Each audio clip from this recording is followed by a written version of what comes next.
of the alcohol, la la la la la la. Just line 'em up and we will drink them all, la la la la la la. But my mother always said, if you want to drink all day, you best start in the morning, son, 'cause that's the Irish way. We don't get drunk, we get awesome, and every other mother will agree. We don't get drunk, we get awesome, so order up around for you and me. We don't get drunk, we get awesome, and every mother best agree. We don't get drunk, we get awesome, so order up around for you and me, and you and me, and you and me. Let there be whiskey! Hey everybody, welcome once again to Nerds with Alcohol. I'm Russ. And I'm Chris. And this is episode 175. 175 in our virtual nerd basements, so to speak, in this, our next continuing adventure in Twitch streaming our show. Yes. And during this quarantine. It's good to be back. Nice to be back. Nice to see ya. Holy shit! Jeez, what a world we're living in, man! I tell ya, it's been nuts. How was your week? It was okay. I mean, well, it had a big bummer at the end of it, but overall, it was a typical week. Just staying at home, and then found out that a friend passed away from a sudden heart attack on Sunday morning, which brought the whole weekend down at the end. I mean, I've been bummed for the last 2 days. Yeah, I was really sorry, and I'm sorry to have to break the news to you, man. I was like, yeah, guys, I found out on Facebook that a mutual friend had passed away. I'm sure we'll talk about him a little bit, and I texted Chris to offer my condolences, and he was like, what? Yeah, I had been off Facebook all day on Sunday, kind of on purpose, just trying to take a little bit of a break, which I'm going to talk about that a little bit later too, just the whole new Facebook thing. But yeah, I hadn't really been on Facebook at all, and then you texted me condolences, and I'm like, my first response was, oh fuck, what? And I was actually kind of hoping you had sent it to the wrong Chris. That was my first thought was, please be the wrong person. What happened now? Right. Yeah. And then then you told me about it, and I went online and I started seeing all the posts and. Yeah. So, well, I guess we might as well just start there. Yeah. Might as well start there. Brett Daly. You knew him. Yeah. Yeah, you knew him better. Why don't you go Brett ahead? Daly, a staple in the steampunk community here in Michigan and in Ohio now, passed away Sunday. And it was sudden. There were no issues previous to lead up to it. Nothing like that. He just, boom. And that was it. Which is probably the way that he would have rather gone out. I just doubt that he would have liked to have gone out that quick. So he was a great guy, a lot of fun. He ran pretty much all the big steampunk. He ran a big steampunk party every year at all, or each of the conventions. His airship, the Corsair Iniquitous, was known for running on Fireball, and he was just a great guy. Good DJ too. Played a lot of really good 80s, like new wave at the parties. Right. Yeah. And did a really good job of mixing things up and just having a great party overall. He was kind of known for Fireball being kind of his drink of choice, wasn't it? Yeah, and that was the thing. Renee and I actually did a shot of Fireball in his honor. I don't drink that shit. I personally can't stand it, but well, yeah, I was gonna say. I mean, cinnamon whiskey, not exactly. It's not even that. It's that it's so syrupy sweet on top of it that I'm like, that's just not for me. But we actually had a small bottle, poured a shot each, drank a toast to him. And I saw a bunch of other people were doing the same thing. Yeah, I saw that his wife actually, and unfortunately, I mean, he and the two of them had been together for a while, And but they were just, an amazing couple too. yeah, but they just fairly recently got married, only like maybe 2 years ago, maybe 3 years ago. Yeah. Yeah. So, because I had kind of taken a step back from the steampunk community a bit. I was very active in it when it started off in Michigan about 10 years ago. Um, but kind of backed away a bit. You know, I can't do everything. I only have so many spoons. So there is no spoon. There is no spoon. Anyway, it was but I knew Brett through some of the gatherings and whatnot, and I always liked him. Seemed like a decent guy. Went to a few of his kind of parties on the periphery of steampunk at the cons and everything, and it was a real bummer. I did see his wife, though. She did post that because they of course couldn't have a funeral, Right. and they're planning on having one later when everybody can gather again, but they laid him out at the funeral home. She knew the people. They were people that they had met through convention stuff or whatever, and he was laid out not in one of the big rooms, but he was laid out in the garage. And because she goes, he wouldn't have wanted the rooms. Can we lay him out in the garage? And they were like, yeah, sure, I guess so. And so the garage of the funeral home, probably like where they keep the hearses and stuff like that. And he was buried in steampunk attire. It's very appropriate, and his ass-kicking boots, as she called them. And apparently he was cremated. Yep.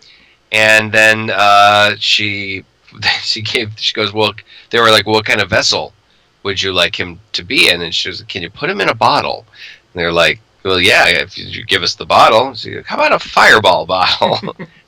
Not a problem. So, yeah, so I can't think of anything more appropriate, you know. No, it's really, really great. Yeah. Yeah, and well, he was a mechanic too, so the garage was fitting.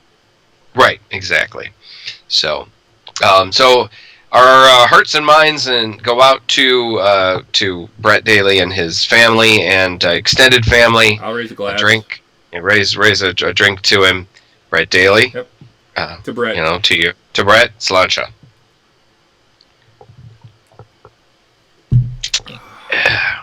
Oh man. So that is tart. So beyond that, how was your week?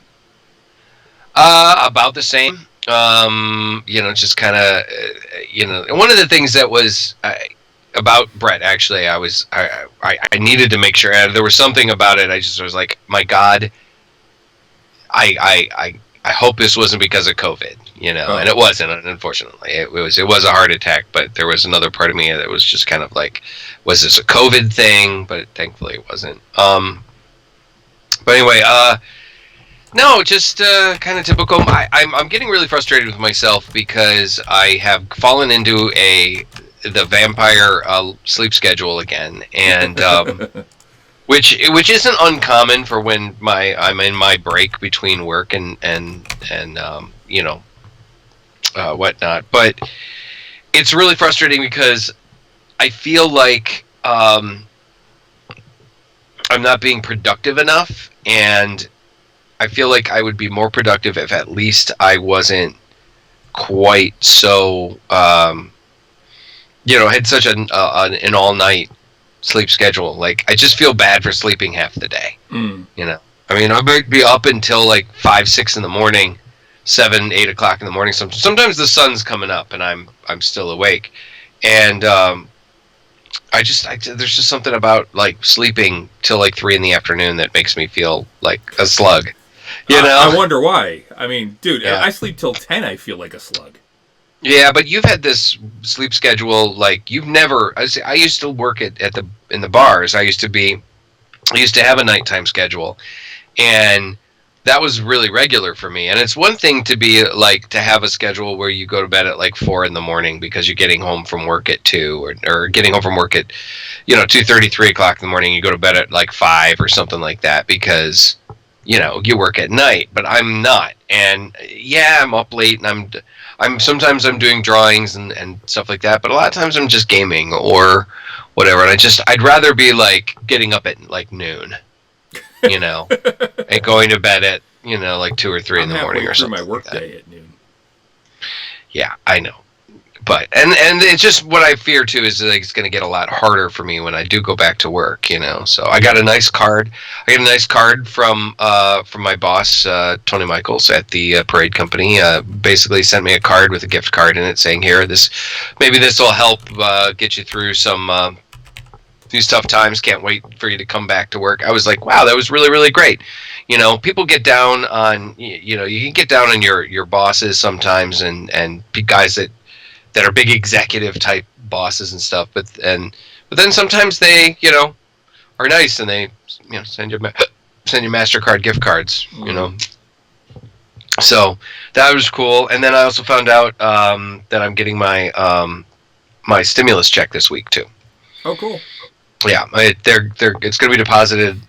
Excuse me, deposited in my account on the 30th, which is Thursday, I believe. All right. So I'll get my unemployment and my stimulus check this week. And my unemployment, I'm getting the I was getting the normal unemployment that I was getting, and then I'm also getting the pandemic relief. I mean, I'm actually going to get a lot of money this week in my account. So, and thankfully Stella is now getting her pandemic relief stuff too. So she and I actually financially we're not hurting too bad right now. Thankfully, the pandemic relief is actually made up for some of the losses I've suffered because of, which is what it's supposed to do. Mm-hmm. Made up for some of the losses I suffered because like fair had to close early and stuff like that. So that's kind of nice. But other than that, you know, like I said, just kind of waiting, you know. I mean, for those of you not in Michigan, for those of our viewers and listeners not in Michigan, the stay-at-home order did get extended until mid-May. Yep. So we have another week and a half, 2 weeks of, and it is now April 28th as we record today. So we've got about another 2 weeks of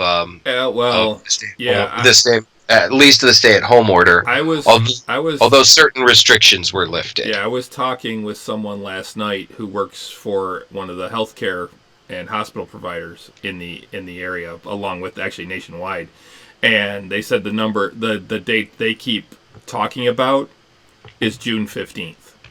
That's when things will actually get lifted. But that we've still got another 45 days at least of being stay at home. That's crazy, man. That's crazy. I mean, well, thankfully I have another 9 weeks left of unemployment, so that'll keep me going. But I mean, I'm more concerned, honestly, about work at the parade company. Like, if we don't get our production started until mid-June, we're going to be way behind. We're going to be pulling in some long hours, you know. Yep. So. But you know, who knows? We'll see. I mean, I don't know. I mean, the medical industry is saying stuff like that, but I think Governor Whitmer, I mean, she's going to eventually cave. I mean, they're just going to cave to the political pressures and whatnot. There's only so long. I mean, granted, she has been like, I'm going to do the best. I'm going to do what we have to do to keep people safe. Yep. But I think if it goes much past, I don't see it going much past the end of May. If the state isn't back to work, dude, you can't put a price on human lives, though. Oh, I agree. I agree. I'm just guessing, like, you know, I'm guessing at the most end of May before. I mean, because yikes, you know. Yeah. I don't know. I mean, either way, whatever. You know, it's fine. But you know, me personally, I'm thinking about production for the parade, and that we'll really have to bust ass. We'll have to bust ass to get things finished. So we'll see. But yeah, my week was my week. So, what are you drinking? I'm actually drinking something alcoholic this week. I just went to the liquor store and I went, fuck it, and I bought, like, I spent like I spent like $80 at the liquor store. I was like, I got a bunch of ciders. I got some wine for Stella. She tried one of those bottled mixed drinks. It was a bottled Cosmopolitan when we went to a gathering back in like January, and she really liked it. So I got her one of those, and I got a bottle of Jameson and a bottle of wine, big bottle of wine for her. I just kind of went nuts. I was just like, you know what? I'm just gonna stock up. I'm gonna stock up for a bit. But what I'm drinking today, I was like, let's try something new. This is from Original Sin, which is a cider company that I've had before. I really like them a lot. This is their Black Widow cider. It's a newer cider from them. It's blackberries. It's blackberries and freshly pressed New York apples. So it's a blackberry cider.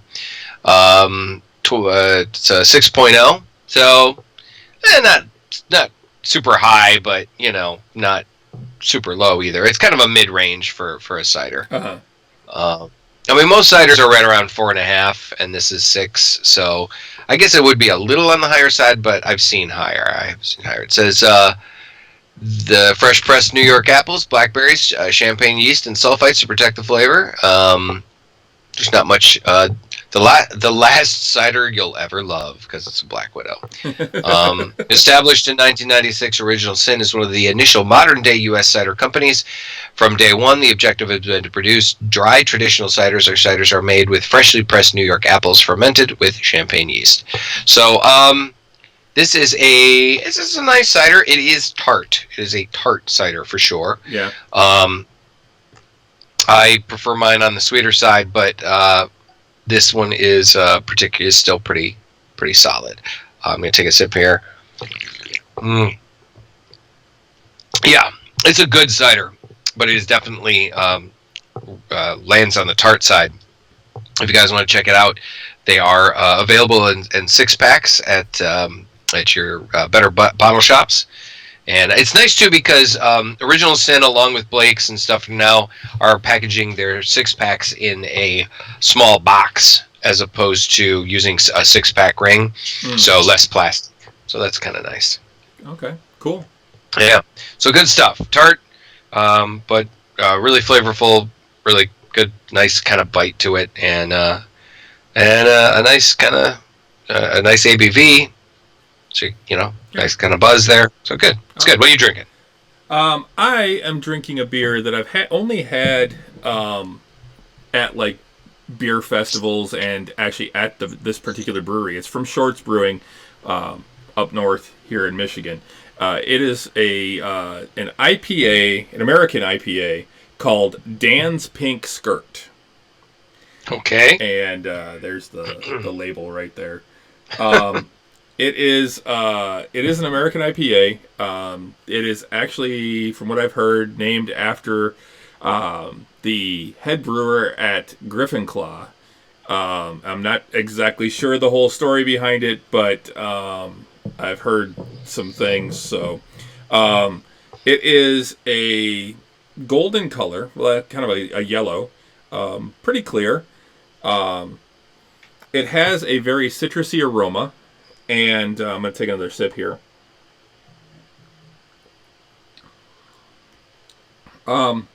It's definitely very citrusy flavor. And then at the end, it comes in with some bitterness that's kind of like like an orange rind type of bitterness at the end. So it finishes kind of dry. It's actually, I like this one a lot. It's really good. According to, it doesn't have it on the can, but I looked it up, or on the bottle, but I looked it up on IMDb, on Untapped, and I believe, I'm not seeing it now, but I believe the ABV on it was 7.8%. So it's up there a little bit. Doesn't taste like it's that strong. Which could be dangerous because I could put a few of these away on a nice warm summer day out at the barbecue. I don't doubt. But yeah, I like that a lot. If you can find it, like I said, this is the only time I've ever seen it actually in bottles. Really enjoyed it. Glad I picked it up. But yeah, it's Dan's Pink Skirt by Shorts Brewing. I'd say I'm going to give this probably a 4.25 out of 5. So. Oh wow. Okay. Speaking of, Dan's Pink Skirt from Shorts Brewery, right? Yep. And of course, and we have Black Widow cider from Original Sin. So you guys want to check that out? It is check those out. Speaking of beer, though, I love the fact that for those of you guys who may not have seen it, but the skit from one of the Saturday Night Live alumnists this week, they did a great skit, kind of talking about Governor Whitmer and about how she's all the shit she's taken from the government and Donald Trump, particularly Donald Trump targeting her and everything. It was a great skit. Her sitting on the porch drinking a Labatt's because we like, we're here in Michigan, we love our Labatt's or whatever. And the funny thing about it is Governor Whitmer that did see that, and she made a video response to it, and she goes, "We may love Canada, but we drink Michigan beer." And she was holding up a bottle of, I think it was Two Hearted from Shorts. It was pretty cool. That's from Bell's. Or Bell's, that's right. Excuse me. You have to excuse me. I'm finishing up. It's not good Twitch streaming here, but I'm finishing up my sandwich. You're actually going to eat on air. Nothing like a good bologna and salami sandwich. I feel like I should have a Capri Sun and a bag of cookies. Oh man. Okay. So on that note, so one of the things that I saw this week, or just the other day, Rise of Skywalker is coming to Disney Plus 2 months ahead of schedule. Yeah. I bought my Blu-ray, I think 2 weeks ago. We one of the days we had stopped at, maybe 3 weeks ago. Well, right after it came out, and Stella and I had to go to Walmart to get her prescriptions. And like I said, I don't tend to shop at Walmart, but we were there. We were doing some shopping. We needed some stuff. I was like, you know what? I'm just gonna swallow my pride a little bit there, and but I did pick it up there, and I was surprised to see it out on Blu-ray so quickly. Mm-hmm. And then now it's already going to be on Disney Plus too on May the 4th. But, yeah. Well, hey, the Skywalker saga will be complete on Disney Plus on May the 4th. That's perfect. Why not? But yeah, I mean, a lot of these companies are pushing their movies to the streaming services faster than they would normally have because some of the shit just didn't get seen or where it wasn't getting seen. I know Harley Quinn got put on digital release a lot quicker. I think it's coming. It's Harley Quinn is coming to the movie Harley Quinn, not the movie Harley, the TV show. That movie is going to be fairly soon. I think it's coming to Amazon or to Blu-ray and DVD, like next week or something like that. Okay. So I'd have to check Amazon for sure. Let me see real quick. But it was interesting because normally they're on digital release and on Blu-ray within like a couple weeks of each other, but they pushed Harley Quinn and the Fantabulous, or Birds of Prey and the Fantabulous Emancipation of One Harley Quinn, a lot sooner. It was on Amazon much quicker, and then it was a good 6 weeks or so before it went to Blu-ray. So that was and kind of a bummer. I didn't even realize that Rise of Skywalker was out on Blu-ray, to be honest. I honestly haven't really been following it much. I was highly disappointed in the movie, as we talked about before, and so I just kind of lost track of it, and I'll have to get it because I'm a completionist and I need it for my collection.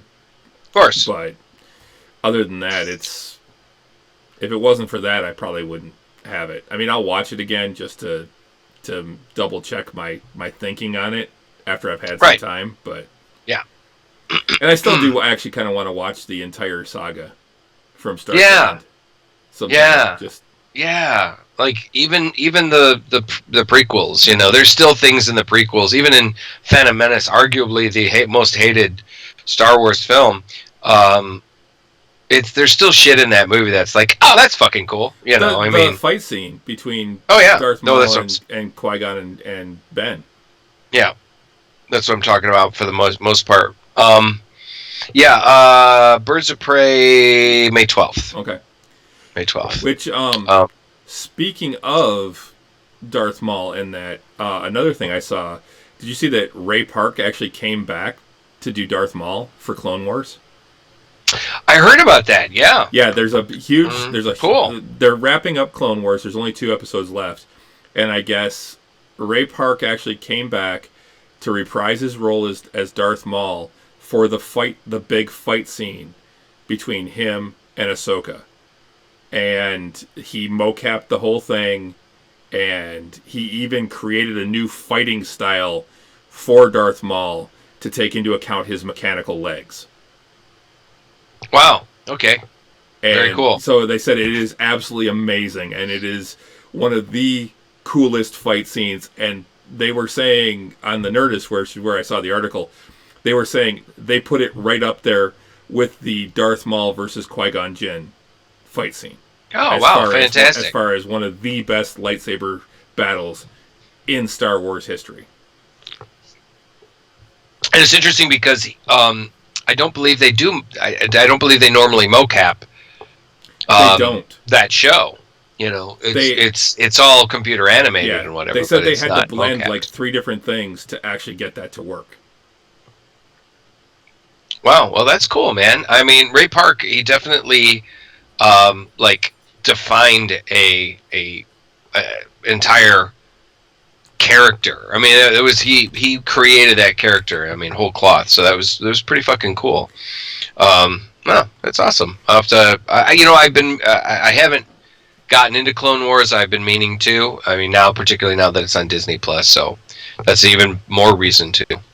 I mean, Darth Maul was really was one of the coolest things that came out of Phantom Menace. You know, so it's just too bad that they cut him literally cut him so quickly. I'm looking to see who it was that mocapped Ahsoka, because they had someone mocap her too. And I'm looking at the article right now. That's that. But yeah, it's called The Phantom Apprentice, I guess. Is the okay. Lauren Mary Kim performed as Ahsoka. Oh, okay. Very cool. But yeah, I definitely want to see that. I'm looking at the I'm just happening to be looking at my Amazon wish list right now, and I'm looking at the Final Fantasy VII remake. Amazon's out of it. Well, that was another thing I was going to talk about. We're kind of just running through things that I had on the list. The Final Fantasy VII remake, Renee finished it. Yeah. Wow. Already. Yeah. It's only 30 to 40 hours of gameplay. Right, because it's only the first third of the game. Fifth, isn't it? It's like fifth. It's like a fifth of the game. It doesn't even get to the end of the first disc of the first game. Yeah, but from what I understand, they add in some stuff. They added in some stuff. They did add in some stuff, but not a ton, I guess. Some of the stuff is more just rather than spending hours going out and fighting random monsters, you fight a bunch of things along this one path or go along this thing, and it lets you basically upgrade away from going out and fighting boars for 3 weeks. So right, yeah, there's not as much grinding. Right, but the whole thing is that it only goes through this one thing, and originally I figured they were going to do DLC for they do it every 3 months. They would release the next section. No, that's not the plan. The plan is that they're going to do 3 to 4 more games, full games, as sequels to this over the next decade.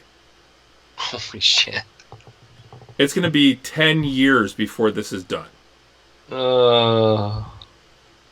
That's fucking exhausting. 10 years? Where did you read this? The Nerdist, actually.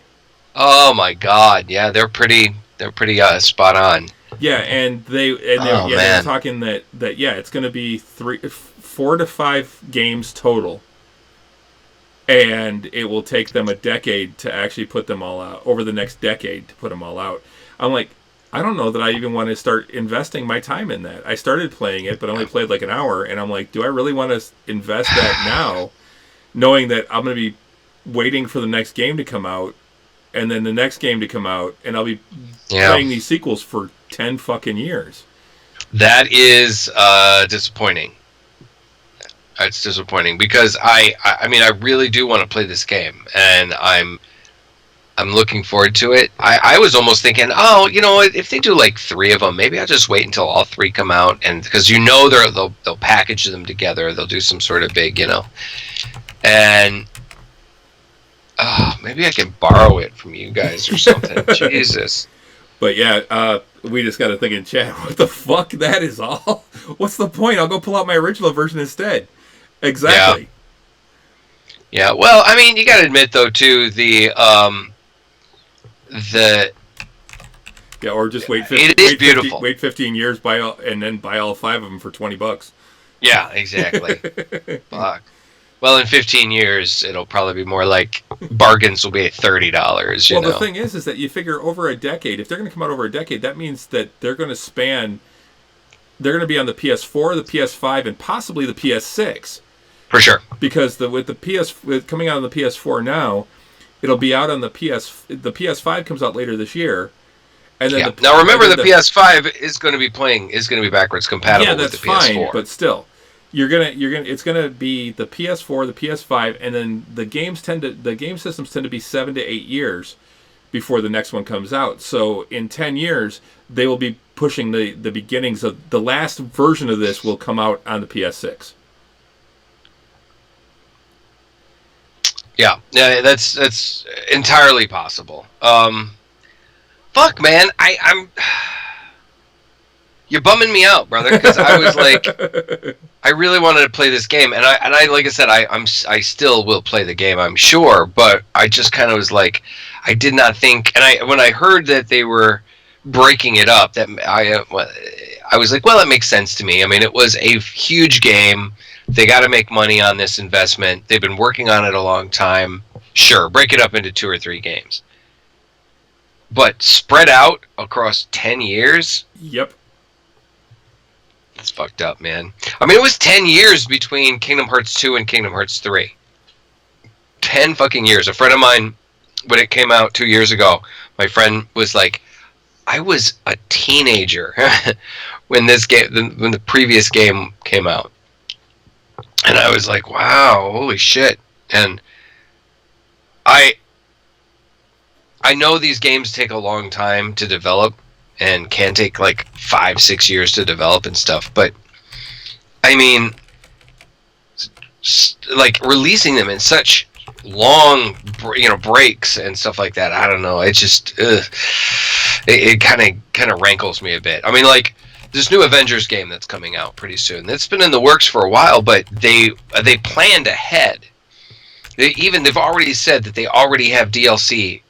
They're working on it, they're planning on it, they're developing it in the like knowing that this game is going to be big, that they're going to be going to spend a lot of money, and people are going to spend a lot of money on it. And from what I understand, the DLC for Avengers is going to be free. Like they're going to keep adding on to it, and they're just going to go, we're just going to keep adding content, And I'm like, okay. I mean, I'm okay to pay for good content if it's good, Like, I mean, when I bought the expansions to Fallout 4, I got my money's worth. They were great expansions, because I didn't buy the Game of the Year edition. I bought the expansions as they came out. Same thing with Skyrim. Same thing with actually with Skyrim, I did buy the expanded edition. Same thing with. Witcher 3. The expansions for Witcher 3 are fucking amazing. So, I don't know. I'll pay for good expansions. What pisses me off is or DLC is when the DLC that you buy is like you just spent $20 on DLC or $15, and you got 5 hours worth of fucking gameplay. Yeah. Fuck you then. Yeah. Fuck you. You know. I'm done buying. Buying your games then. Mm-hmm. Yeah, don't. But it also depends on the cost too. Like you can on Skyrim and Fallout 4, you can go to the Creation Club and you can spend, money on different add-ons and stuff like that, because that's the way Bethesda does it. Bethesda has now they've got their they had the DLC for the various different games, and then now you can go on to the in the Creation Club and you can buy various different things that were made, but either by fans or by that was approved, and I don't know exactly how it works, but it's add-ons and stuff that sometimes you're going to get better stuff, and sometimes you're going to get you're going to get a sword. Mm-hmm. You just might have paid $5 so your character can swing a sword. I don't know why this keeps going off. Can you hear that? I don't hear anything. Okay, then hopefully it's just coming in through here, because I was getting alerts on my computer. And anyway, when you're buying DLC, and I think we've talked about this before, and I'm sending this out to the comic company or the video game companies, make it worth our while. Don't make me spend half the amount of money I would have spent on the entire game for bullshit. Yeah.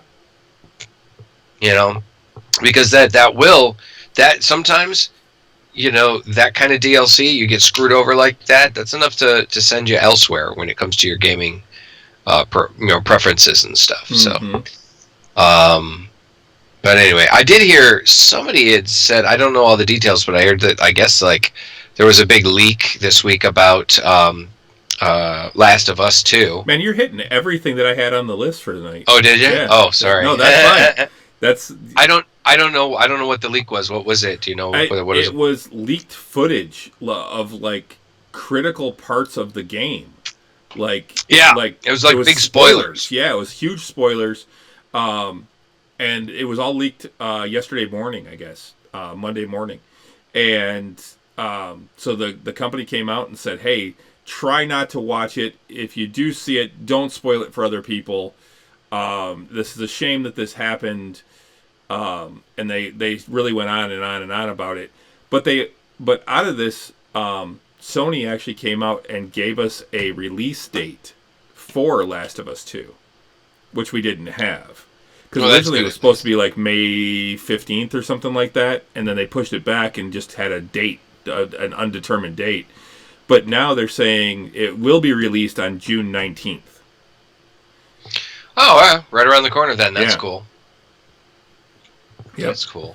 So, but yeah, they supposedly it was some crucial, complete spoiler stuff that got released and leaked. Man, that's too bad. This is a very anticipated game, man. People are really looking forward to playing this. Everyone talks about how great the first one was. I've started playing it and got frustrated with it, but it's a difficult game. It is not for the lighthearted, and it is one of those games that you may have to lower.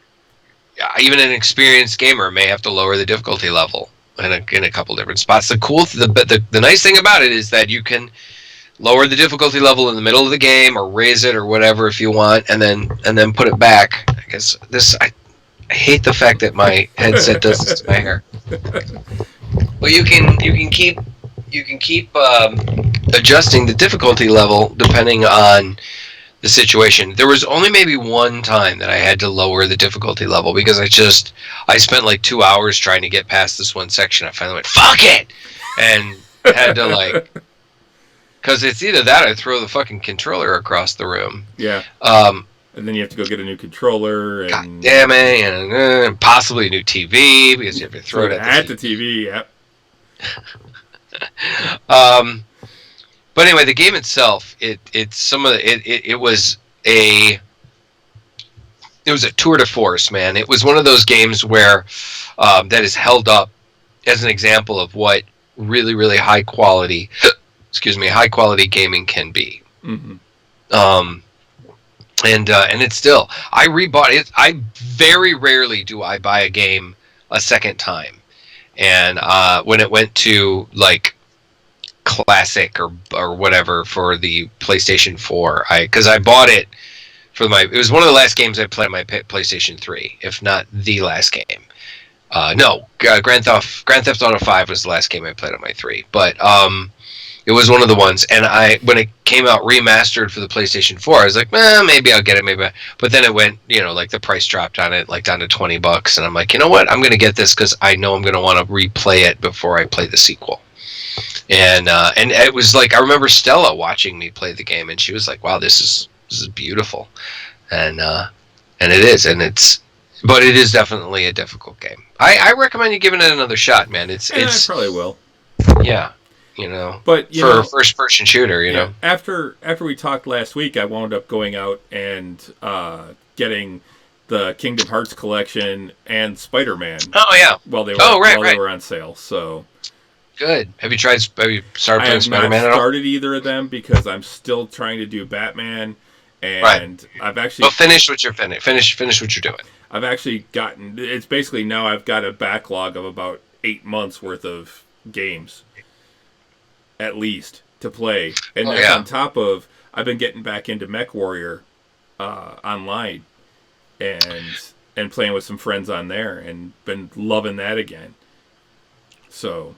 Right. I mean, and it's like I was saying last week, I feel like I'm playing too many games right now. So I'm trying to concentrate, like, on my computer. The other night I got into playing I was like, I haven't played Civ in a long time. 8 hours later, just one more turn. Just one more turn. Well, that's what I've been doing with MechWarrior. It's like, just one more match. One more match. Yeah. Remember that commercial? I think they did a series of commercials for Civ when Civ 6 first came out about like being a Civ addict and like being in like going to Civilization or Civ Players Anonymous or something like that, and the whole theme was like one more turn. But anyway, I think I'm gonna on my PlayStation I'm gonna finish off Detroit Becomes Human with Stella. Detroit Become Human, and then on my own I'm gonna finish off Andromeda, Mass Effect Andromeda. Although I feel like I still got a lot to go on that game. And then my computer, I'm going to finish off the Pillars of Eternity, I think is what I've been playing. Yeah, Pillars of Eternity and Pathfinder Kingmaker. Yeah, I got to get finish those off before I get in. Yeah, I want to finish those off before I get into too many other things. I mean, most of the other games that I have, too, a lot of the games that I do play on the computer are like, some of them are story driven, but then I like Far Cry. Like I got Far Cry 5, I'm playing that too. Some of them are story driven, but then some of them are also just like one-off games, like Civ 6. I mean, you can sit down, you can play that for 6 hours or whatever, and then not play it again for 6 months because it is as much fun as it is.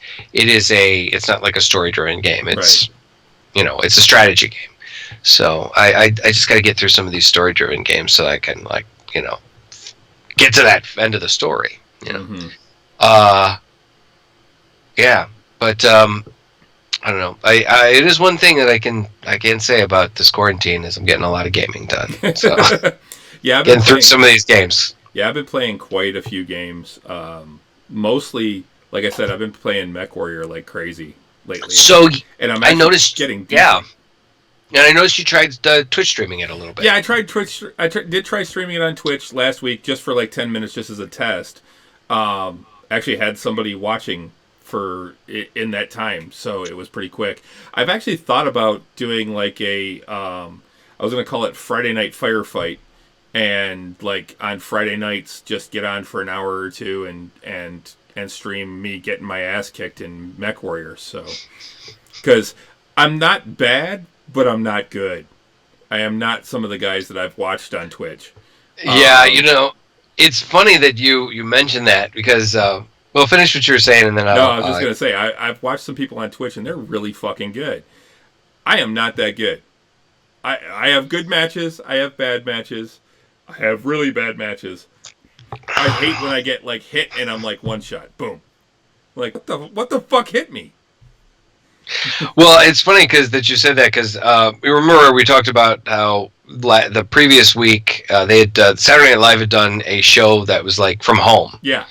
Where they broadcast, they streamed stuff from their homes and stuff like that. And I actually watched the episode. It was actually pretty cool. There was some funny stuff. There was some not so funny stuff. But that's the way it is with SNL. And one of the skits they did was one of the guys being a Twitch streamer, and how he was making it out like he was this amazing gamer, and he was like, and he was playing like Call of Duty or something like that, I think it was, and he was getting his ass destroyed.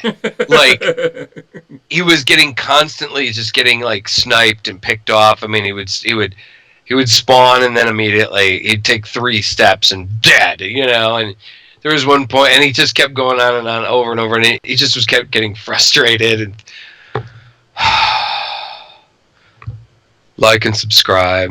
And it was just like it was really funny. He's like, go back to Fortnite, and then he's like, and then he pulls up Super Mario, like the original Super Mario Brothers. He's, yeah, we're gonna do some old school classic, blah, dead. Like, take 5 seconds, dead. Oh man, it was so funny. I was like, holy shit. So, Saturday Night Live they've been doing some decent shit lately. I actually didn't go back and watch that whole show, but I mean, the Middle-Aged Mutant Ninja Turtles was just hilarious. Their best days are behind them. Yeah. Turtle power. Yeah, actually, like I said, there was some really. They all wear Under Armour. Yeah, they all wear Under Armour. No, there was some really funny shit on that. I gotta admit, because you gotta you're taking these really fantastic, really creative people, and they're able to put together a decent a group of skits via just using their fucking iPhones, or whatever. Excuse me. That was pretty impressive, Speaking of talented people, Stella and I watched. Wanted to tell you about this. Stella and I watched this. I gotta pull it up on Netflix just because I remember her name. But Star and I watched this really great comedian last night, and I can't remember her name. Hang on a second. Nothing like being prepared. I think it was Taylor Tomlinson. Hang on.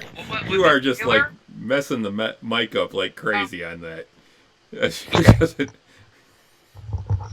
Look, I'm new to this, okay?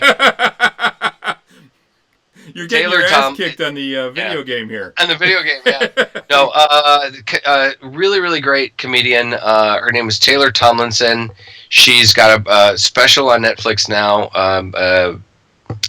It's an hour special, and it was fucking hilarious. She's very young. She's only 25, and she is Taylor Tomlinson, Quarter Life Crisis, and I was like, the two of us were sitting there watching it, and we're just laughing our asses off. And I gotta admit, I mean, the girl is like, she's like a prodigy. To be this young and to be this good at stand-up. Really, really smart. Really smart. A lot of stuff about dating, about being in your 20s, about being an idiot in your 20s. She took from like any good comedian, she took from her own life experiences, but didn't lean super heavy on it. Mm-hmm. I guess. I mean, she wasn't like like when a heavy comedian does a lot of like fat jokes. She was good. She was really, really, really funny. So highly recommended. Taylor Tomlinson, Quarter Life Crisis, guys. If you get the opportunity, she is really funny. So yeah. What else? What else is going on? Well, have you seen the new Facebook? The new Facebook? Yeah. On the computer, the Facebook page on the computer. Yeah, because it's funny because I'm so used to using my phone, and when I pulled it up, I went, "Oh, this is new." Yeah. And I think it sucks. It's a lot of open white space that is. Yeah. There's no reason for it. I'm like, it looks it looks like you can't find anything on there now. I have it pulled up right now. Actually, I had it pulled up, and yeah, you're right. It is. I think you can change the. You can either do light or dark theme. Yeah, the display prints. Yeah, but that you doesn't can mean turn it anything. on dark So mode. rather than big white space, you have big gray space. I kind of like the dark mode better. I think I like it better. Well, yeah, I like dark mode on most things better. Yeah.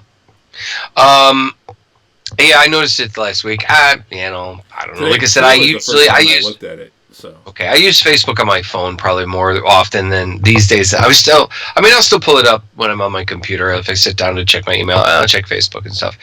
But I guess it's just I check it on my phone more regularly. So I guess when I just thought about it, I went, oh, well, that's new. Whatever. If anything, I think they're just trying to streamline things more. And, you know, it is people get used to the way things are. And then all of a sudden something changes and you're like, what the fuck? And yeah, look, I'm kind of indifferent to it. It looks like MySpace on dark mode. MySpace on dark. Fuck me. That's funny. But yeah, I don't know. It's just something else to get used to, I guess. Moving on. One of the things I posted the other day is I stumbled across, one of the things that people are doing on to kind of entertain us, because like there is a big, since we've kind of, there's been such a shutdown on content creation right now. We're seeing, and people are fucking bored. You're seeing some of the celebrities creating stuff to watch, on YouTube and whatever. Mm-hmm. And one of the things that I ran across the other day, I was a big fan of the show Chuck. I love it, man. We both did. We both talk about it. Yeah. That show ran, I think, it ran for about 5 years. Punk. Oh yeah, Punk Lemonade, nice. It ran for about 5 years, and it was too short. It was. If anything, and honestly, it was one of those shows that struggled a little bit because it. I remember they started a campaign to keep it going. Like the fan base, because it was in danger of being canceled, and the fan base went, no. The fans got it like 2 more years. Yeah, they spoke up and got it like 2 more years, and it was such a great show. It ran, 5 seasons from 7 to 12, from 07 to 12, and I think it could have definitely gone more if they had pushed it a little bit more. 91 episodes, and it was just a great show. It was about a guy, kind of a dude that was kind of stalled in his life and his career in his late 20s. Okay, got out of Stanford. Got kicked out of Stanford. Got kicked out? No, I think he got a degree. No, he got kicked out. That was the whole point. That's why he was working at the Nerd Herd, because Bryce framed him for cheating. That's right. You're right. But I think later on, then eventually I think they did end up like giving him a degree or something later on, because I remember them saying something about, your Stanford degree, blah blah blah. But either way. He was was working at basically a Best Buy type of place called the Buy More. Yep. And for their Nerd Herd instead of the Geek Squad. Yep. And he was one of their computer geeks, and something ends up happening, and he gets turned into a super spy. He I don't want to do too many. Well, fuck it, it's been a while. He gets basically right at the beginning of the show. Yeah, he basically gets. A computer gets downloaded into his brain. His brain gets turned into this computer where he'll see something and it will give him a flash of information, and it turned him into a super spy basically. So then he was on the show. It turned his brain into a super spy's brain. It didn't turn him into a super spy. Right. It was Zachary Levi. It was kind of his big. Yeah, it's kind of his big break. He had done a few things before this, but Chuck was where people really started to notice him as a leading man. He was fantastic in that show. He was really great. It had Adam Baldwin in it as a FBI agent. He had Yvonne Strahovski as a CIA agent. They were basically his handlers, and I think they were both CIA. No, One was NSA, one was CIA. Yeah, that's it. Yeah, and it had a lot of great like cameos too. You had Brandon Routh was a regular for a season. Yep. Linda Hamilton was on for a while. Like Tony Todd was on a bunch of episodes. Scott Bakula was on a bunch of episodes. Wasn't what's his name, Boomer or Bomber, whatever his name is, from White Collar and Magic Mike and stuff like that. Matt Bomer. Matt Bomer. Yeah, he was Bryce Larson, wasn't he? I think you're correct. I'm looking at the cast list right now. Matt Bomer was Bryce Larkin, 7 episodes. Timothy Dalton, Carrie Ann Moss, Kristen Croak, Jordana Brewster, Morgan Fairchild, Arnold Vosloo, Ray Wise. Chevy Chase was in the first 3 episodes actually. Really? I don't even remember that. He played one of the big villains. Oh. Maybe not the first 3 episodes. He was in a couple episodes. Armand Asante, Gary Cole, Nicole Richie. I mean, this show had Stacy Keibler. The show had tons and tons of really great Richard Chamberlain, Bruce Boxleitner, tons of character actors. I want to go back. You know what? Now I want to go back and watch the show again. The show is available on Amazon Prime. Mm-hmm. If you have Prime, it is available. But anyway, it was just a great show, and a lot of heart and a lot of fun stuff. And Robert Patrick, Vinnie Jones. I mean, just like tons of great characters. Apparently, so the show was really entertaining. It was a bit of a fan, like it had a pretty dedicated, like I said, pretty dedicated fan base. Well, they got together and they did a reunion table read. Yep. So they got the cast back together on Zoom, and with the show creator and one of the directors, and they did a table read of the first show that I believe Zachary Levi actually directed, and it was in like season 3, and it had Diedrich Bader as one of the villains, and Cedric Yarbrough, who was he was the black guy on Reno 911, for lack of a better description. He was the agent or officer. I can't remember what his name was, but they were the kind of the villains of the show, and it was a lot of fun. They basically just watching these guys get together and reread the script and play it out and stuff, and the directors reading the stage direction and everything, and it was just really fucking cool. I was like, man, that was a blast. You could tell they were having a great time. They're laughing and they were kidding around and they were joking, and I'm loving it. I'd love to see more stuff like that. Well, what I saw today, and I know you saw it too because you posted it on Facebook. Josh Gad, who is the voice of Olaf in Frozen, he's on Avenue 5 on HBO. He is doing a thing for charity called, what was it? Reunited Apart or something like that. Yeah, I think it's what it was. Reunited Apart. Yeah, and it's his show on. It's a show that he's made on YouTube. Yes, basically. And basically where he gets a bunch of people together and they're from a movie or whatever. When the one he just did recently, and he does it for charity. For Disaster Philanthropy is the one I just saw. He got the living cast of Goonies together. Yeah. And that was fucking amazing. And not only the living cast of Goonies, he also got screenwriter Chris Columbus. He got director Dick Donner. Yeah, director Richard Donner, producer Steven Spielberg, and Cyndi Lauper all to come on. They even, she came on. I mean, they all... Oh, man, it was so fucking cool. It was only about a half an hour. It's like 26 minutes, But it's them talking. They read lines from the movie and do different lines. And, I mean, Sean Astin does the whole "it's our time now" thing. And he sounds just like he did back then. Oh, yeah. They got Corey Feldman, who is stuck outside the country, I guess. Right, yeah, because he was touring with his movie The Truth, the story about the sexual abuse that he and Corey Haim suffered, and which I kind of want to see. I'm kind of like morbidly curious, so eventually I'd like to see that. He did, yeah, he was. Yeah, but yeah, he's out of the country. He was touring for that, and now he pretty much can't because nobody's flying really, or not very many anyway. He's stuck elsewhere. So, but yeah, what's funny is at the beginning too, when he gets a hold of Josh gets a hold of Sean Astin first, and he's like, "Hey, I need a favor. Can you get a hold of everybody from the Goonies?" And he's like, "Well, I could, but I need something too."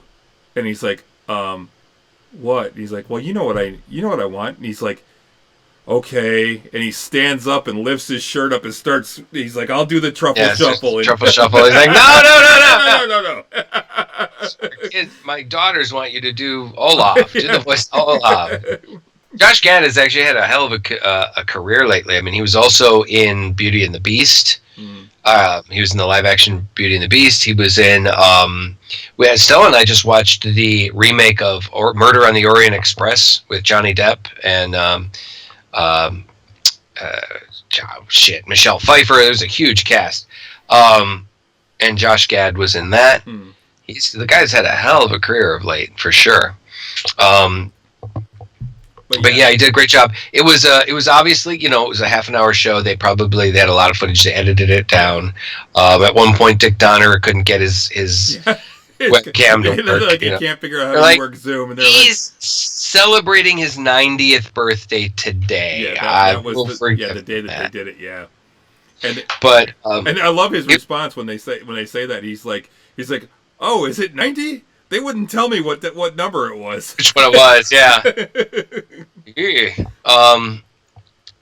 it was awesome. Josh Brolin was there. It was really.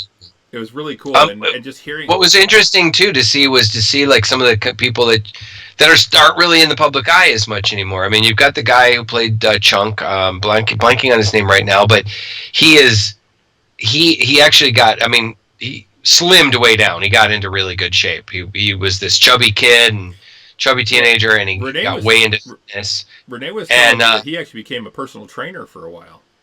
Yeah, I think he did, but he's actually probably richer than like one of the richest of the whole group. He's an entertainment lawyer. Exactly, he's an entertainment lawyer now. And I love the fact that he showed up sitting like on a throne, and with a like silk smoking jacket on and a cravat, and Josh Brolin made the comment of, the one person here that's not an actor anymore looks the most like an actor. Most like an actor, right? Because he got out of acting and he went to college and he became a fucking entertainment lawyer, and he makes bank. He represents big people. You had the guy who played Data Kiho Kwang, I believe, or something like that. He had said that was getting back into acting because of some of the movies that have been coming out lately. There've been a lot more opportunity for Asian American actors, or Asian actors and stuff. So that was pretty cool. Thanks to he mentioned Crazy Rich Asians and stuff like that. And then of course the one actress who basically just quit, backed away, was the actress that played Andy, and she looked exactly the fucking same. Yeah, she looked great. She really did. She I guess kind of like. She got out. She. I don't remember where she quit, but I know she quit. Like she was in her early 20s or whatever, and just was like, "I'm done." And now raises a family. I wish she might have. She mentioned something about her, her kids and her husband, and right. And it's just she had the statue of David that. That was funny. That was really funny. You guys check out the show. It was like I said, it's a half an hour. It was worth it. You can actually find it on the Nerdist.com. You can just pull it up on YouTube. Yeah. Just put Josh Gad Goonies, and it comes right up. And they even talked to Spielberg about like. Wouldn't it be great to have a sequel? Wouldn't it be great to keep going with this? And he said, you know what? Reboot. He goes, every few years we try and figure out some way to do it, and nothing has been able to stick. Nothing has been able to. Yeah, every couple of years, we get together, we start talking about it, and we think about what we could do and how we could do it, and nothing can beat what we did in the 80s. And I agree with that. I don't ever want to see the Goonies redone. I don't want to see a Goonies reboot. I don't think I'd want to see a Goonies reboot. I could see a sequel where it's their kids. Yeah, exactly. I would want to see a sequel where it's their kids. That's what I want to see. Because I wouldn't want to see a reboot. I want to see, like I said, them all grown up, and and just that would be really fucking cool. I'm looking at, I'm looking at. Her name was Carrie Green. She played Andy. Looks like her last credit was 12. She got out of work for Revenge of the Sloth. Yeah. Unfortunately, John Matusak was one of the people that passed. Yeah. They even had the Fratelli brothers on there. Oh my God, Joey Pants, man. That was really fucking cool, man. Yeah, and Robert Davi. But yeah, it looks like Kelly Green actually had she had some pretty memorable movies. She was in the Goonies, she was in Summer Rental, and Lucas, The Magical World of Disney, 3 for the Road. She did a bunch of, like, from 85 to like 89, 90. She did a bunch of stuff right in a row. Like I said, Summer Rental with John Candy, Lucas. That she did with Corey Haim. She was the daughter in Summer Rental. I forgot about that. Yeah, and then she was in Lucas with Corey Haim and Charlie Sheen. And actually, Corey Feldman said that Charlie Sheen sexually molested Corey Haim when they were filming Lucas. Like he called him out. She did some TV, Burden of Proof, Mad About You. Something called some TV movie called Tainted Blood. Then she kind of did a couple other things. She did, looks like maybe an episode of ER, and then an episode of Law and Order Special Victims Unit back in 2001, and then she did something called Complacent in 2012, and that's it. From a movie called Complacent. So. Yeah, it's just interesting that, sometimes when you run across like an actress that was particularly like a well-known, like a face, that you remember, and then they disappear. I had a big crush on Andy back in 85. We all did, man. Cute little redhead like that. She was amazing. So good stuff though, man. Man, the Goonies was one of those movies that we all saw. It was so memorable. We all remember going to the movies and seeing that and going, "Wow, this is the coolest adventure ever! I would love to do this. I want to hunt down, pirate treasure." Willie's treasure. Yeah, they said that. They were talking to Chris Columbus, the writer. He said that he had originally was going to set it in his home state of Ohio. Yeah. But then he's like, there's not a whole lot of pirate gold in Ohio. It was like, they basically moved it to someplace a little more exotic. Not that Oregon is really that exotic. So, but what man, I just always loved that movie. And the cool thing is if you watch the DVD, on the DVD and the DVD extras, there is the commentary. The entire cast is there for a commentary. All of the Goonies is there with Dick Donner, and it's pretty cool. And what it is you'll watch the movie, and then the window box in the corner, the Goonies sitting there talking about the movie, and then sometimes it'll flip flop, and it'll be like, on this big screen will be them talking about it. And the interesting thing is they did this while they were working on what's his name was working on Lord of the Rings. So at one point he has to leave because he's got to go and work on some like post work on Lord of the Rings, and so it was just they're all like kind of making fun. Oh, got making that Lord of the Rings money, So it was, but that was some really cool stuff, though. Well, yeah. A lot of now they can make fun of Josh Brolin for making the Avengers money. Avengers money. Yeah. Holy shit. You know, I read, speaking of Avengers, I read that that Robert Downey Jr. made about $80 million on Endgame and Infinity War. It might have been just been an Endgame. I think it might have been just Endgame. He made like $80 million because he got paid $20 million, but then he got 8% on the back end. So he made like $80 million. Holy shit. Wow. That's mind-boggling to me. That's that amount of money, you know. And it's funny because he started off making that, or he made $500,000 for Iron Man. Oh yeah. He made $500,000 Huh. to play Iron Man, but then he got points on the back end too, because he took his. I'll take $500,000 to play it, but then I want some points on the back end. So he ended up making out really well because of he got profit sharing in the end. Terrence Howard was actually the highest paid actor on Iron Man 1.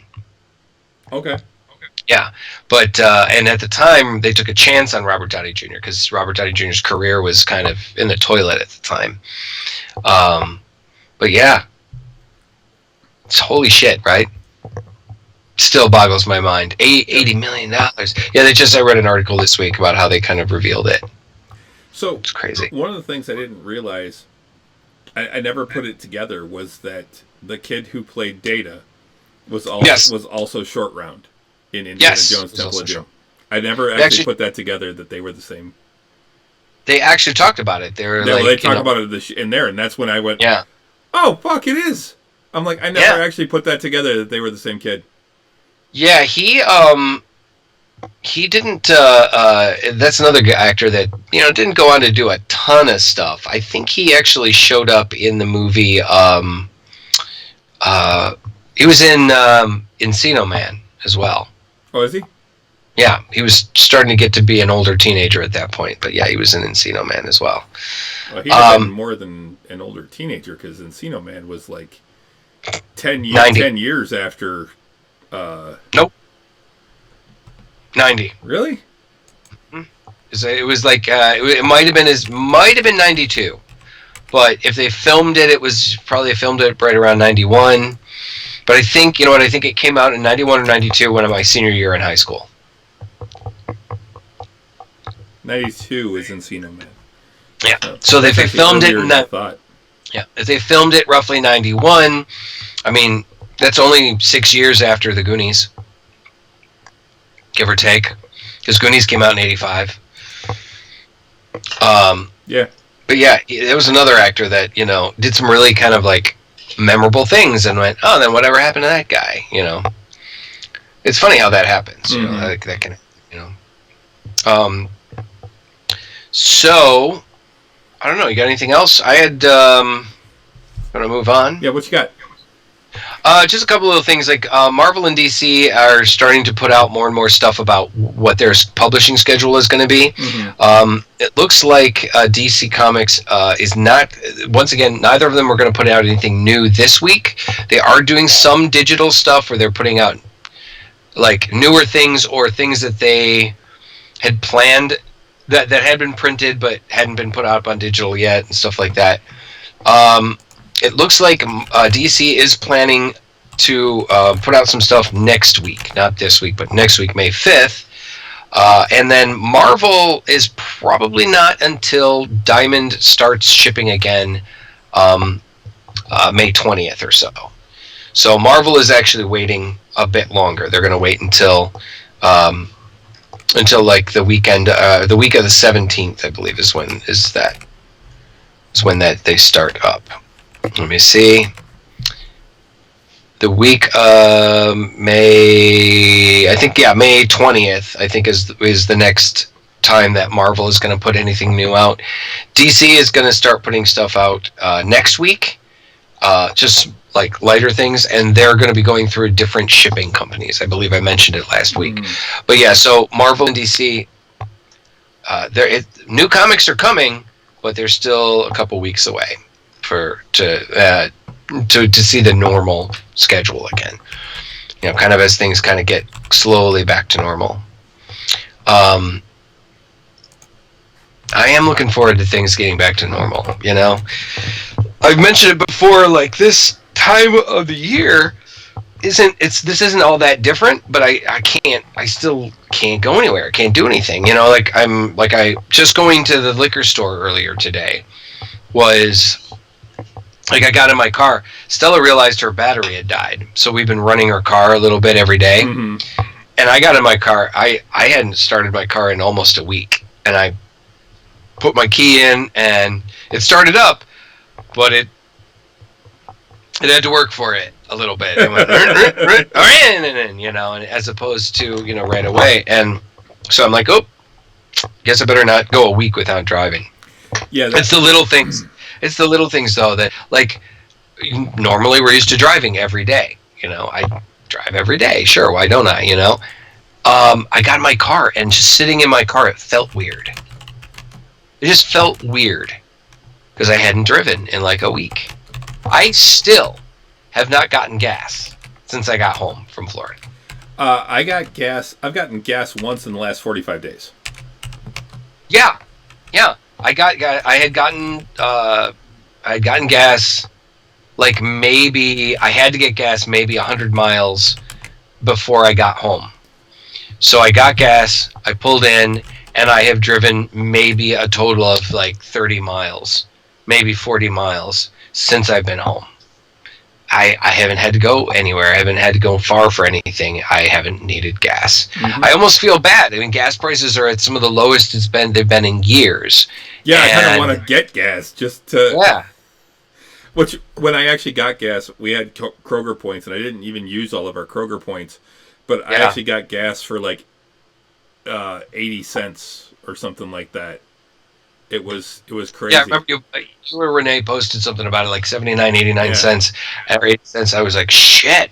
I mean, those are prices from like before I even started driving, Like, I think last week when I started we went out, driving, I think it was around 50 to 60 cents a gallon. Yeah, I think when I was living in Arizona and I started driving, it was around to like 89 to 95 cents or something like that. Might have been, it hadn't cracked $1 yet. But yeah, when we went grocery shopping last week, I saw, like, right at the corner of 9 Mile and I-75, gas was like $1.35 or $1.38 or something like that.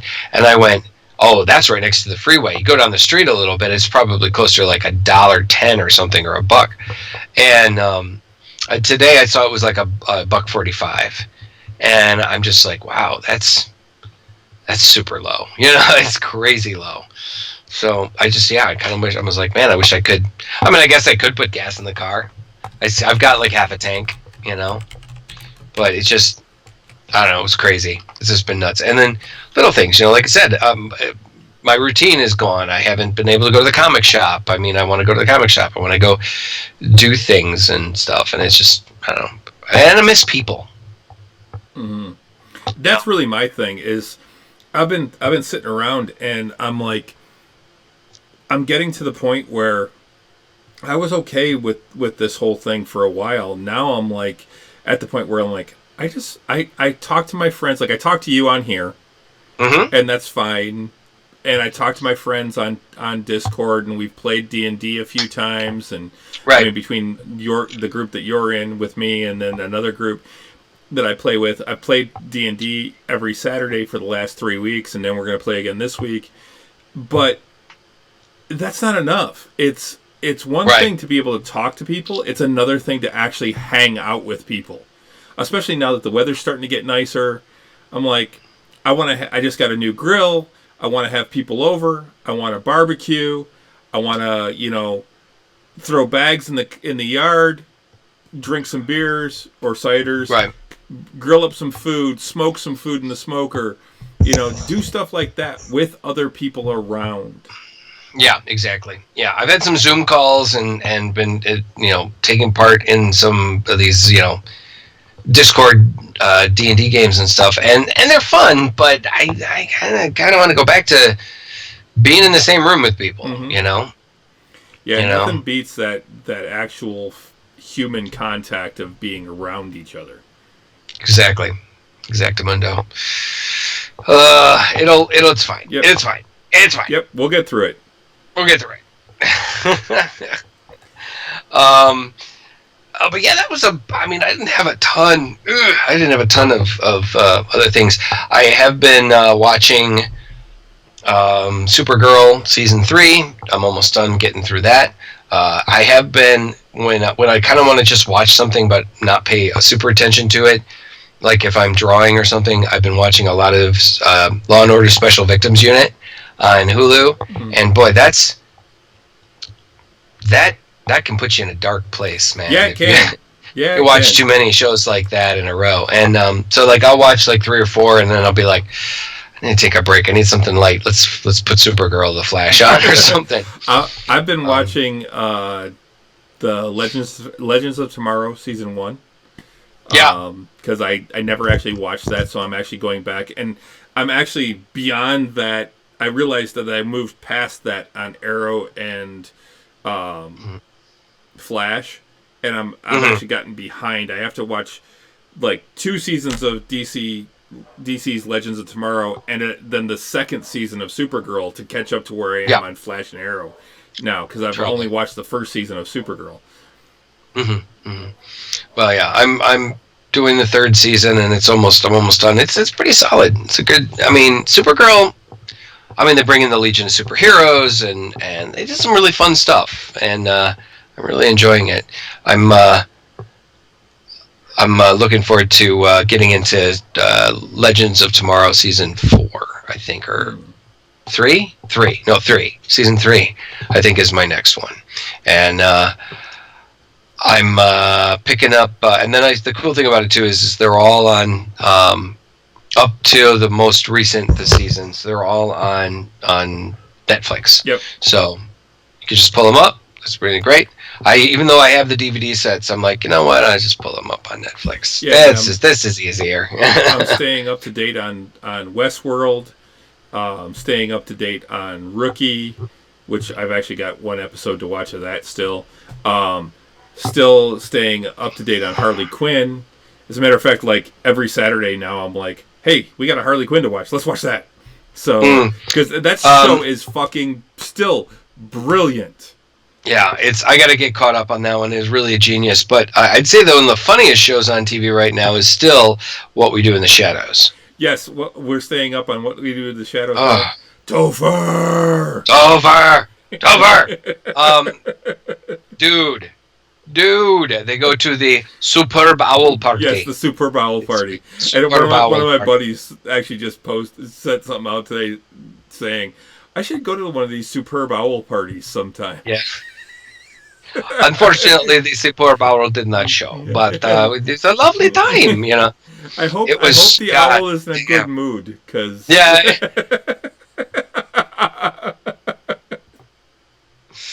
Oh my God, it was so goddamn funny.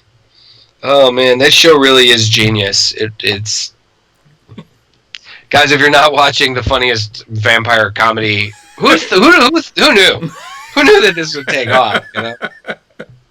God damn, it's so ridiculous. And particularly, like I said, if you like vampire fiction at all, or vampire shows or movies, I mean, it's just one of those ones that make you go, holy shit. Well, holy shit. Renee and I just started watching Letterkenny again. Oh, man. That show is just so fucking funny. And now that we're caught up, we're like, I miss Letterkenny. Let's watch Letterkenny. So we just watch the first couple episodes again.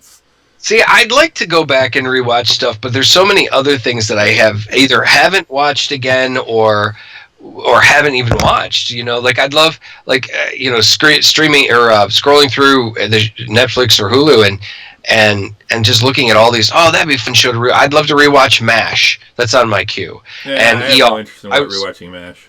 Oh man, I loved MASH as a kid, and I loved ER.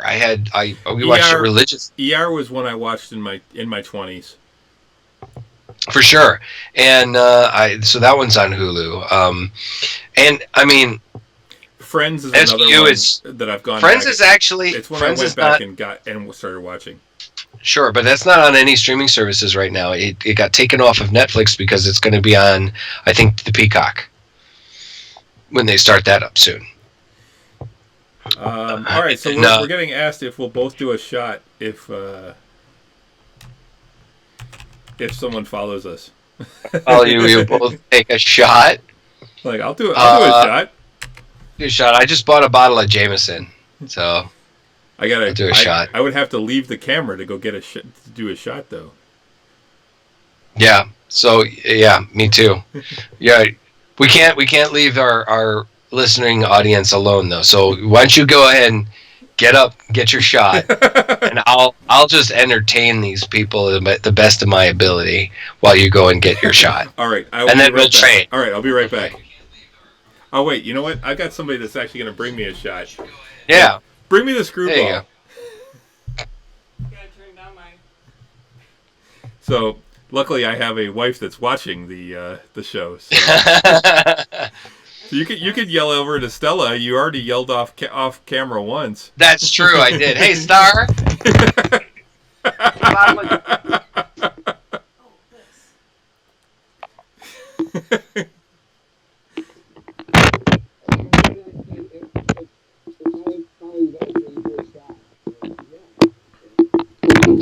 Shot glass. I'm working. Thanks, Sexy. We'll we're gonna do a shot just for you. Yeah, and a shot glass. Cause I'm a classy motherfucker. That's right. Jameson whiskey. Class this motherfucker up. I'm doing triple distilled whiskey. What the? See, man, I got the classy shit. Thanks, baby. I'm doing. So it's that's all right. Superman. I'm doing Superman shot glass. I'm doing it in a Stone Clover shot glass. Oh, see, then you counterbalanced it. Like, you want one too? Fuck yeah!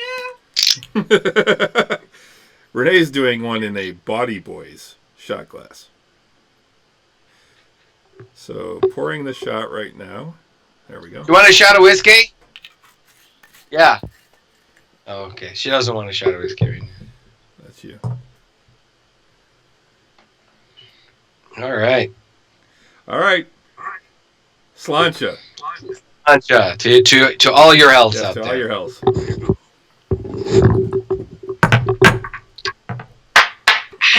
Oh, I love that you tapped it twice too, Russ.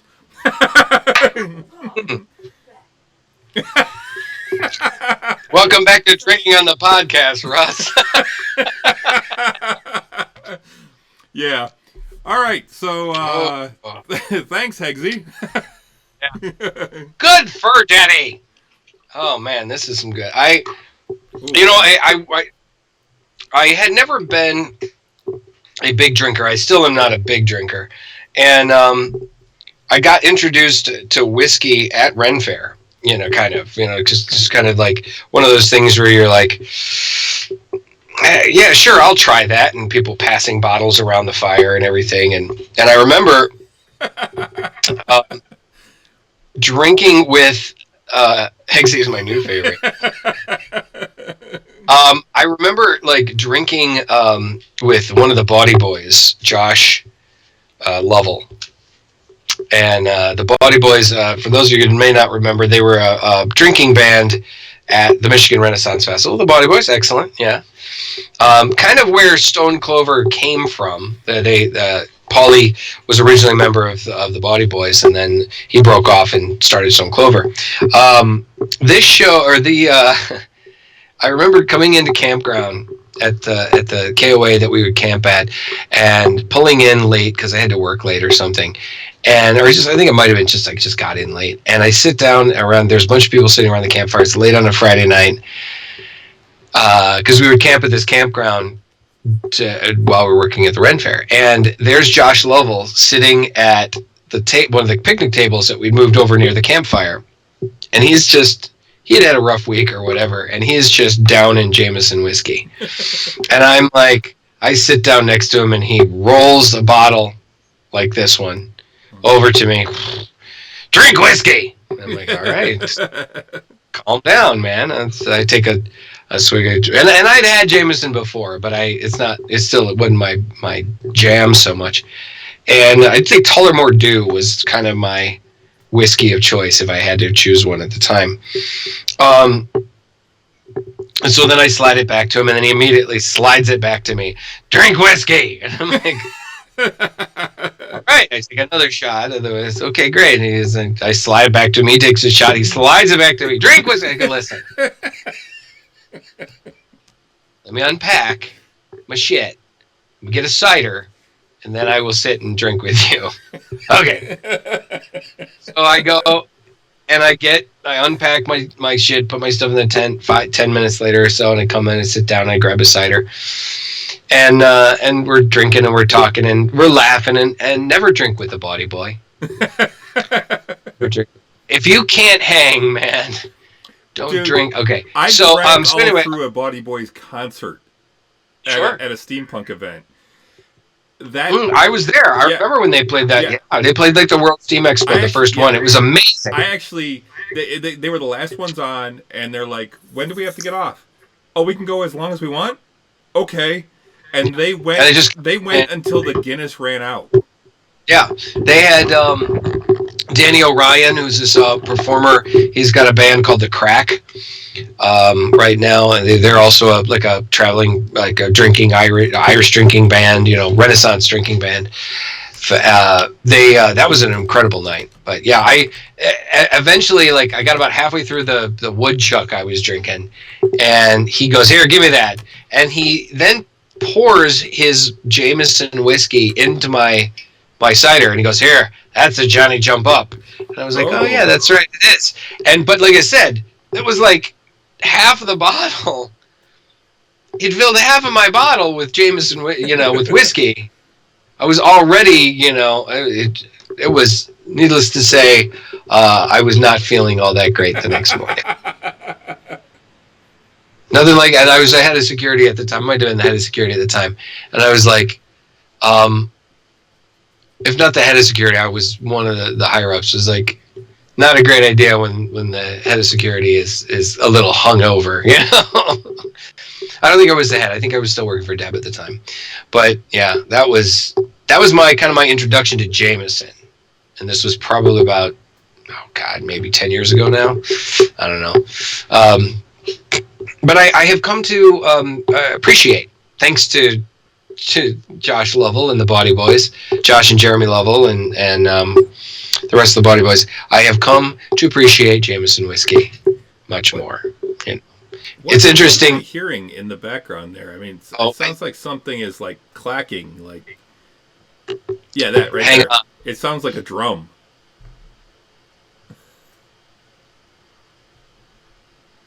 Well, I'm hearing Stella's got her TV on. I'm just hearing toot, toot, toot, toot, toot, toot, toot, toot, like something like clacking on a microphone. Huh. I don't know. Maybe it's just me. Maybe. I hope it's just you. But anyway, yeah. So I love this whiskey. I do. It's not just for the memories, but it's a really great smooth flavor. And particularly for a guy that is more of a sweet tooth. I'm all about the sweet. And whiskey is not something you would consider a sweet flavor. This is not. So everyone's hearing it, whatever it is. Yeah, I think it's you. I don't know. Yeah, maybe it's just my microphone shifting or something. Maybe. Someone's trapped in the machine. JMO used to be the bar shot at my after college bar when I knew the bartenders. Too many of those, along with the $1 Pabst Wednesday special. PBRs, baby. Yeah. Oh man. Yeah, I think it was your mic. Because I don't hear it now that you've adjusted your mic.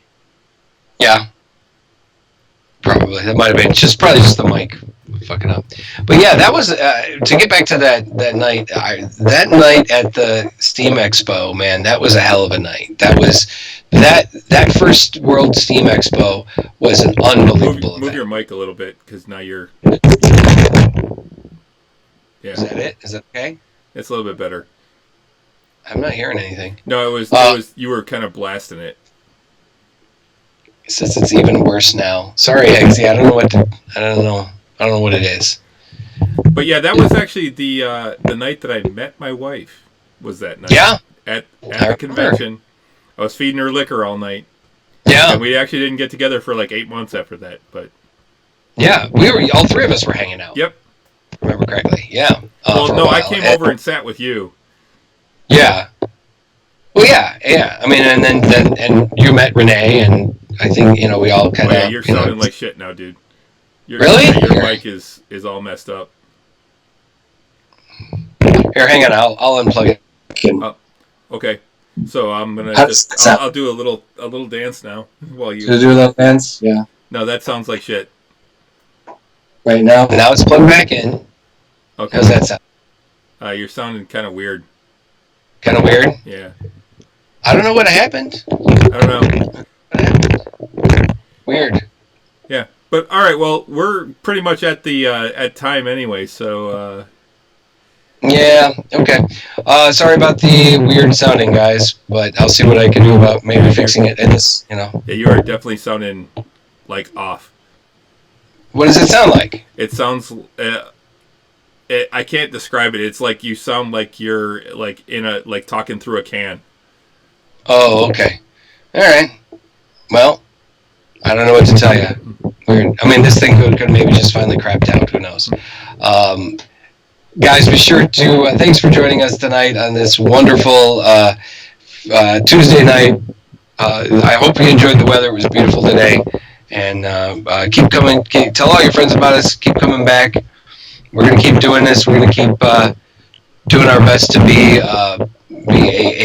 a voice of nerdy wisdom in this trying time. Yeah, we'll get Russ a new mic before next week, too. Hopefully get me a new mic. Hey, you're sounding better now. Am I sounding better now? A little bit better. Just kind of kick back in? Yeah. All right.